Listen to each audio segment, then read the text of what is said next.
Hello and welcome to this week's episode of the Pink Property Podcast. I'm Lee O'Brien here with David Kirby today. And we're doing a bit of a follow-up from last week's top tips sessions for sellers in presenting your home. And we're turning to buyers this week. So we want to help you stand out as a buyer, make the most of your time. And we've got a few tips to run through and things to consider for when you are out there and about viewing properties. First one, and probably one of the most important ones to give you credibility, is to be financially prepared in order to go and look at the properties that you're looking. Make sure you've spoken to a mortgage broker, have an agreement in principle in place, and have a really clear idea of what you can borrow and what that will cost you. And also ensure that you have access and availability to a proof of deposit when that might be required at the point of making an offer. So yeah. Tip one, make sure you're financially prepared. Yeah, good. Tip two, you don't get a lot of time on a viewing actually when you're viewing the property. So do all the other research first. So do your drive-by, have a look at the outside, sit outside for a bit, out the front of the house, take in the surroundings, take in the neighbours. If you're local to us, obviously we have the flight path here, so you've got to be careful about where the aeroplanes are and noise for that. Just, take your time, investigate as much as you can before you get on that actual physical viewing. Tip two. Number three, children. At the moment, it's really quite difficult for us to be able to facilitate viewings with children, but actually, in the grand scheme of things, it sometimes is a hell of a lot easier for you to really take a property in when you don't have the kids with you.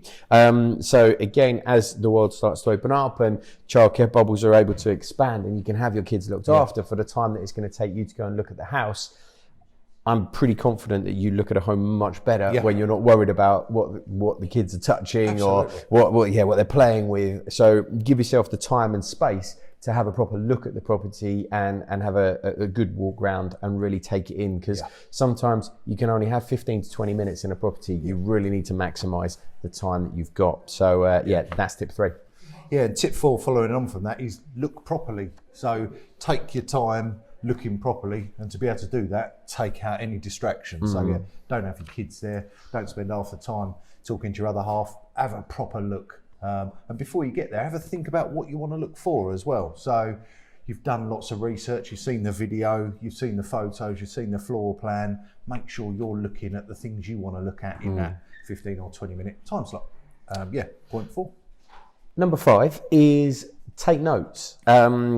Take photos, videos. Always ask the agent's permission before doing so. But what this will allow you to do is help recall the viewings. Certainly if you're looking at a number of properties, they all start to merge into one really good property, and it's really important to remember where you've been. Make the notes when you finish the viewing, and make sure you've got that information sort of packaged up and ready, certainly if you're going on to another couple of viewings. So at the end of the day, you can have a proper download between you and decide what really was the best one for you of your day of viewings. Number five. Good.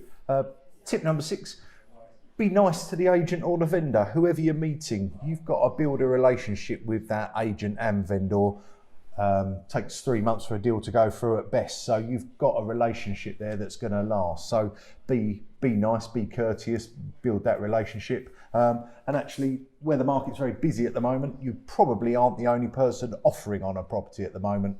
So when we deliver all of our offers to our client, our vendor, obviously they'll want to know facts and figures.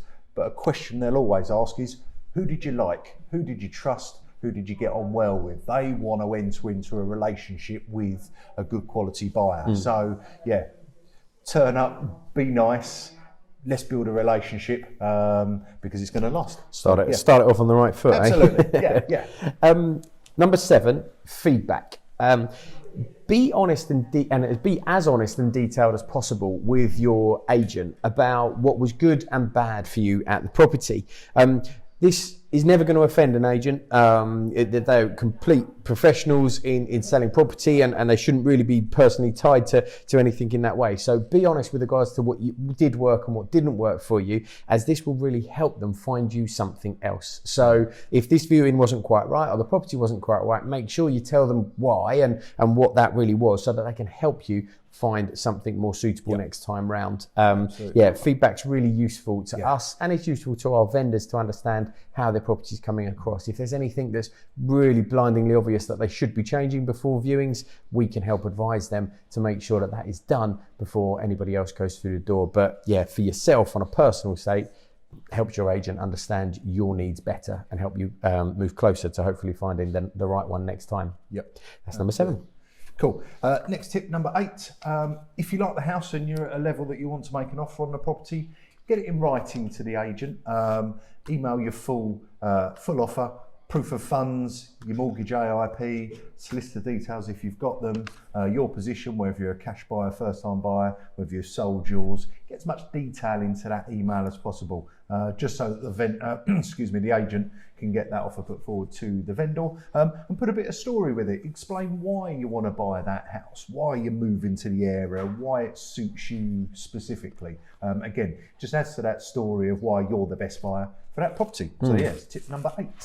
And then tip 9, lastly, is ask good questions. So there's lots of information generally in particulars to have a look through. So hopefully none of that should need re-clarifying, but ask the questions that are generally not available in a set of sales particulars. So one of them that we always get is, how old's the boiler?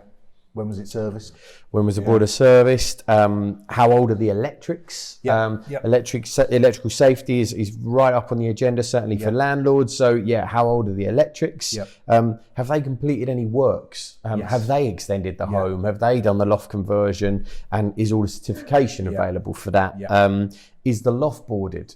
We always ask that, is there a loft ladder? Is it accessible, and is it boarded? Good for storage.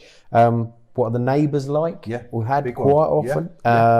Why are the customers moving? Why is that client leaving? And are they working to a timescale? Do they need to buy, or are they just leaving? And that will give you a better understanding of how long the process should take. Absolutely. So ask good questions is tip number 9. Well, we're limited on time again, aren't we, on a viewing? So make sure you've thought about the questions you want to ask before you get there. Note it down. That's good.